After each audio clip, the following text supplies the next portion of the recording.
Est-ce qu'un enfant de Dieu peut épouser quelqu'un qui n'est pas enfant de Dieu, que ce soit un homme qui épouse une femme ou une femme qui épouse un homme?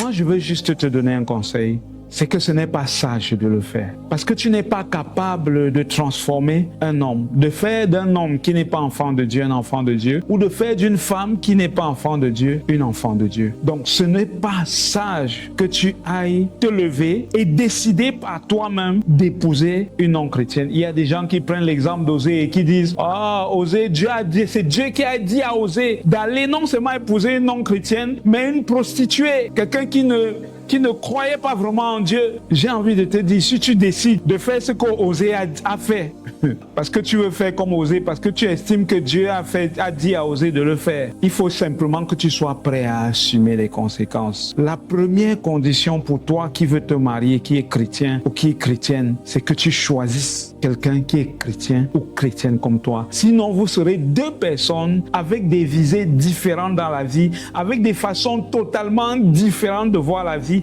qui allaient vivre dans la même maison, et je peux vous assurer que ça peut être très compliqué. Ça peut être très compliqué. Il y a des exemples, de nombreux exemples de personnes qui sont passées par là, qui ont été malheureuses et qui sont venues être des personnes qui conseillaient d'autres personnes et qui leur disaient ne tombez pas dans le même piège. Mais malheureusement, il est prouvé que les hommes, généralement, de façon générale, aiment eux-mêmes vivre une situation difficile pour en tirer les leçons. Alors que quelquefois, de tirer les leçons à partir de ce que quelqu'un d'autre a vécu nous évite, nous, de tomber dans les mêmes pièges. Mon conseil, il est simple pour toi aujourd'hui. Si tu veux te marier, première condition, rassure-toi, la personne que tu veux épouser est-elle chrétienne? Si elle est chrétienne, tu peux avancer. Si elle n'est pas chrétienne, je te conseille pour ton bien et pour le bien de ceux qui t'entourent de laisser tomber.